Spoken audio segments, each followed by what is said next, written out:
Quick guide. Replace the battery in a 2018 13-inch MacBook Pro with Touch Bar. Record current battery health and system report for before and after comparison. Shut down, unplug, and work on an anti-static mat with organized labeled tools. Remove the 6 bottom pentalobe screws. On-screen captions show torque specs. Open the case, peel minimal adhesive, and disconnect the battery connector with a plastic spudger.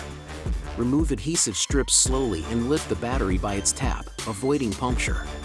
Place the new battery, align the connector, and press to seat the adhesive.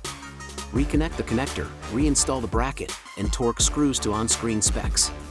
Replace the bottom case, insert screws, and hand tighten in a cross pattern.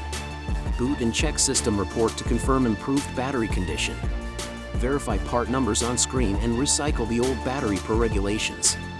Done. See description for tools, torque values, and safety links.